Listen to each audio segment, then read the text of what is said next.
Coach is here. If you have a question, raise your hand and I'll bring you into the room. Rebecca Harlow. Coach, a lot on the line tonight. The Spurs really needed this win, of course, and you guys find yourselves down, still find a way to fight back in and win this one. What's your takeaway from this game tonight? It was a concern coming off a long road trip, quick turnaround for us, and just find a way to win. Just keep fighting, and that's what we did. We got down big in the second half, but came back.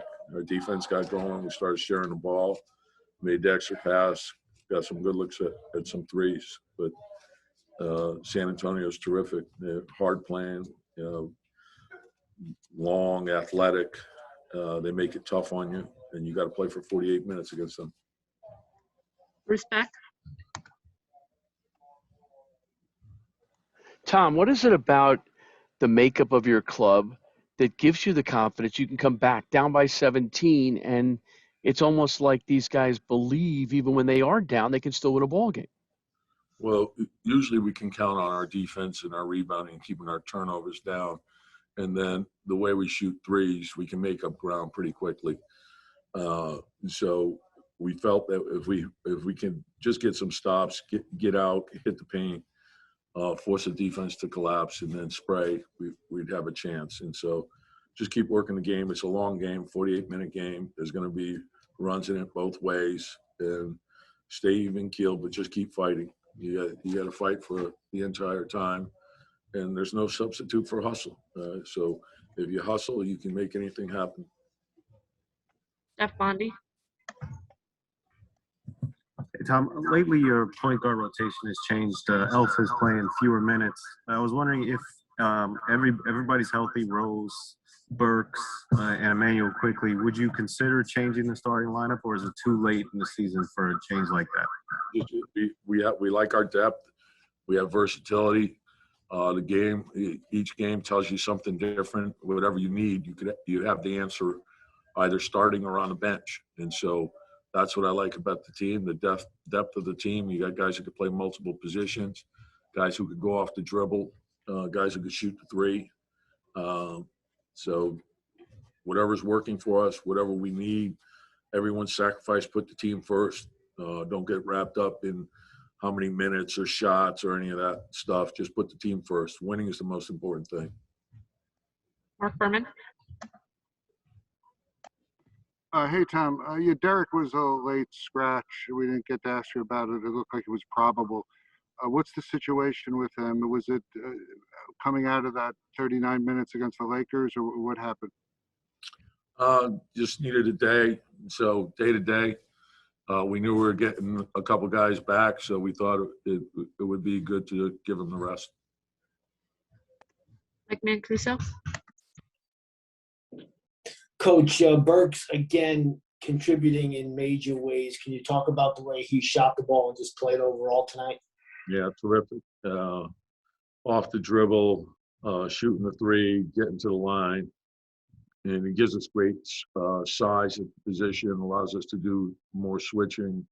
And you can't speed him up. He's got a great pace to his game. But he could hurt you a lot of different ways. Very good free throw shooter, obviously.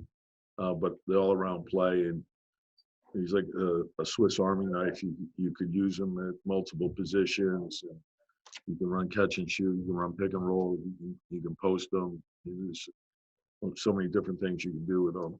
And he fits with everyone. You can play him with the starters, play him with the bench. You can play him as a small four, shooting four. There's a lot of stuff you can do with him. Mike Vaccaro. Tom, down 17, how would you describe how your team was? I mean, frustrated, angry, worried, concerned? I prefer not to be down 17, but that's part of the game. And just have the belief that we can win. Just keep fighting. You try to, when you get down that much, you fight to get it inside 10. And as I mentioned, with the three, you can make up ground pretty quickly. So you just need to string together some stops and knock down a couple shots, and then you're on your way. And that's what we did. Just work the game. You get into stuff together. You get out of stuff together. Ian Bigley. Hey, Tom, sorry, just to follow up on Derek. Did he warm up before the game and the ankle wasn't there, or was it just a rest thing? Yeah, no, he tweaked it in the Laker game, and so he did some stuff yesterday, did some stuff pregame, and then we just felt like it was better to not play him today, and we'll see where he is tomorrow. Mark Berman. Yeah, Tom, I don't know if you were asked about Alec exactly. I mean, 3 games off and has missed so many games over the last few weeks, and he looked so sharp. How impressed again were you with Alec? Well, he's had a lot of time to practice. No, it says a lot. And I say that, tongue in cheek, because going through COVID is not an easy thing. And so that knocked him back. He was playing great prior to, and then, to get nicked up when you come back and then to get through that. But he's put a lot of time in to the rehab to get healthy again, to get his wind, to do all those things. And but and that's the great value in him. He's just such a great pro. He knows what he has to do. He knows how to manage his body. He understands all that stuff. So, as I mentioned several times, we have the right veterans, and you start with him and Reggie and Derek and Taj and Nerlens and Elford.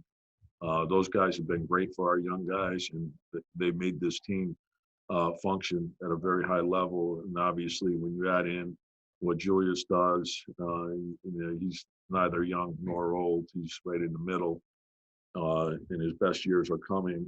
And RJ's really, he hit big shot after big shot to help make up ground for us. And we haven't even talked about Mitch. And so Quick and Obi, they're all coming on. And so, but we have the right veterans to show the way, and our young guys, they bring great energy every day. And I think the veterans need that. So they see how eager they are and how much they put into it. So it's a great blend. Thank you, Coach. Yep. Alex here. If you have a question, raise your hand and I'll bring you into the room. Rebecca Harlow. Alec, the way that you were able to find such a rhythm tonight, coming back into this game after missing 11 of your last 13, just describe to us how you felt out there and how much confidence that gives you heading into these last couple games. I was just trying to catch a rhythm. I think a lot of the preparation I did before the game, like playing with my teammates, going through practices, just working out in the weight room, just working with everybody, I think helped me prepare for the moment, tonight. F. Bondi. Hey, Alec, I just was wondering what this last, month plus has been like for you, and what the battle with COVID was like and coming back from that. Oh, man, right there. It's been a whirlwind, just the COVID, the whole testing positive, just being stuck with that, then coming back and then getting hurt on a flu-gazy play, it's been crazy. I'm just glad to be back, playing with my teammates, I'm just ready to help any way I can for the playoffs. Mark Berman. You said you were stuck. Were you actually stuck in Dallas? And what was were you asymptomatic with the COVID-19, or, did you feel it? Yeah, I was stuck in Dallas. I actually tested positive in Dallas, so I had to stay there in quarantine all the time. But I had no symptoms because I had the vaccine a few days before my positive test, so it was just an isolation thing for me, Ian Bagley. Do you feel like at this point, like your rhythm and your conditioning is all the way back, or is that still coming back? And did you have to stay in a hotel in Dallas? Like, how did that work? I think it's coming back. I think of tonight, playing a lot, I think it's gonna help it, but it's just gonna get better and better with each game I play. And I was isolated from the world, basically. You could say that. Thank you, Alec. Julius is here. If you have a question, raise your hand and I'll bring you into the room. Steph Bondi. Hey, Julius, do you guys scoreboard watch at all, given how tight this playoff race is? You want the honest answer? Yes. I ain't gonna lie, I was watching today, for sure. People who say they're not watching are liars. I was watching. Mike Mancuso. Can you talk about the eagerness and the excitement, Julius, that you got coming up in the next couple of days and into next week? I mean, it's excitement, but we're really just focused on Charlotte. Got to take care of business. We take care of our end, and let the chips fall where they may. Respect. Julius, have you had a chance, though, to digest what this team accomplished when people said, and most of the numbers that were out there early, this team would win 22 games? I mean, what type of pride is there in terms of what you guys accomplished? It's pride. We all talked last night. Once we clinched, we all got on the phone. We all FaceTime and talked. So we enjoyed that moment, but I'm moving on, man. I can, enjoy it and bask in all that at the end of the season. But right now I'm focused on Charlotte, focused on what we have next. I can't. I'm in the moment, so I can appreciate all that when it's over. Ian Beasley. Julius, it looked like your hand or your finger might have been bothering you. How's that feeling? I'm good. Appreciate you asking, though. Thank you. Mark Berman. You're down 17 points. You're coming back from the road. You look tired. What was your mind right there? We were fine. Game of runs. We were just talking about in the locker room. We never doubted that we were going to win. We felt the whole time we were going to win, even though they made the run. So we're fine. Thank you, Julius. Yes. RJ's here. If you have a question, raise your hand and I'll bring you into the room. Mark Berman.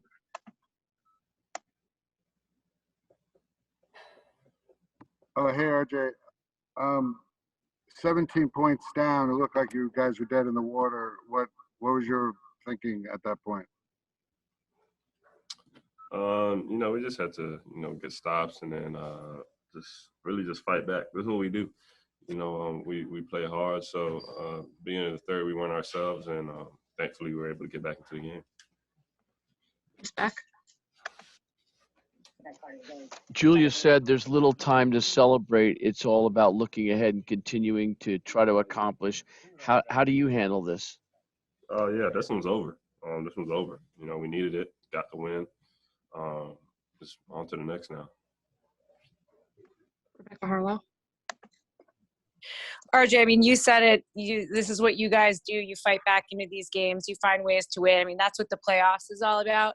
How much more prepared does this team feel just knowing that you've been able to win these games in that fashion most of the year? I think it shows our grit and our toughness. We're never going to back down. We can always come back, no matter what, ups, downs.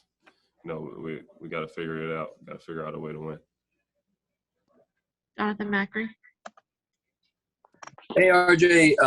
Tibbs has talked throughout the year about ramping up your intensity as the season goes along, preseason, regular season, playoff intensity.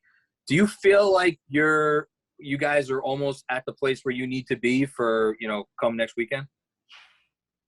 Oh, we're getting there. Like I said, we still got 2 more games, so we still got to ramp it up even more. And then once we get to the playoffs, it's going to be a whole different challenge. So yeah, just got to keep going. Mark Berman. I mean, 2 games left. The 4th seed is still a possibility. Is that something that you guys are focused on at this point? Yeah, of course, most definitely. We definitely want that 4th seed. We want the home court. So all we can do is just continue to take care of business. Ian Beasley. RJ, your rookie year, a lot of people were talking about your shooting, and coming into this year was a big point of conversation. You're up around, I think you're at 40% from 3. I mean, how proud of you are of that, I guess? How do you feel about being at that level right now? Man, Julius gets double teamed a lot. So, I'm thankful that I could just, be there to knock those shots down, make it a lot easier for our team. But, I don't get those shots without him. I don't get those shots without my teammates, trusting me. and finding me in those spots. But I work hard. I work hard at it every day in the gym, getting reps up all summer. So, I've been working at it, but my teammates definitely are getting me a lot of open shots. Jonathan Macri. Yeah, just RJ on that. Your second half, it seemed like your shot was really coming alive. Can you just talk about? I know this is become a thing for you. How you're able to come out after halftime and kind of uncover something new and have your offense really explode like that. I'm just staying locked in, man. I need to do a better job in the first half of the game, but it's a long game. You're going to pick your spots. It's always going to come back around. You're always going to have your time to shine. So, yeah. Thank you, RJ. Thank you.